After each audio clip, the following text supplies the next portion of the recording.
மதுரை அனுப்பானடியில் உள்ள அம்பேத்கர் சிலைக்கு பாஜக வேட்பாளர் பேராசிரியர் ராம ஸ்ரீனிவாசன் மாலை அணிவித்து மரியாதை செலுத்தினார்.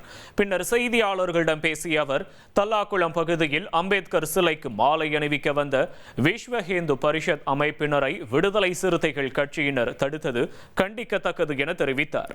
சமூக நீதியை பேசும் அமைப்புகளே இதுபோன்ற செயல்களில் ஈடுபடுவது ஜனநாயகத்திற்கு எதிரானது என சாடிய அவர், மதுரை தெற்கு தொகுதி மக்கள் தாமரை சின்னத்திற்கு வாக்களித்து தன்னை வெற்றி பெற செய்வார்கள் என நம்பிக்கை தெரிவித்தார்.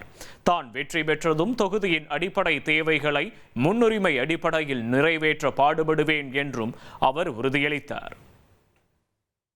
அறிவாலயத்தில் அம்பேத்கர் சிலை இல்லை, ராஜ்பவனில் அம்பேத்கர் சிலை இருக்கு.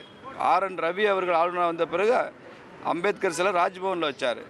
ஏன் அறிவாலயத்தில் இது பெரியார் மண், கலைஞர் மண், அவர் மண், இவர் மண்ணுன்னு பேசுகிறீங்களா? ஏன் அங்கே வந்து அறிவாலயத்திலே அம்பேத்கருக்கு சிலை வைக்கல? அப்போ அதெல்லாம் நீங்கள் கேட்க மாட்டீங்க. அந்த சிலைக்கு மரியாதை செய்ய போகிறோம்னு சொன்னால் அதை தடுப்போம். இது எங்கள் சொத்துன்னா இதுதான் ஃபேசிசம் அப்படிங்கிறது. இதை வன்மையாக கண்டிக்கிறேன். ஒவ்வொரு ஆண்டும் தமிழ்நாட்டில் ஏதாவது ஒரு இடத்துல விடுதலை சிறுத்தைகள் கட்சியினர் இது மாதிரியான தவறை தொடர்ந்து செய்கிறாங்க. இனி செல்லும் இடமெல்லாம் செய்தி. தந்தை டிவியின் வாட்ஸ்அப் சேனலை ஃபாலோ பண்ணினா செல்ல இருக்கும் இடமெல்லாம் செய்தி.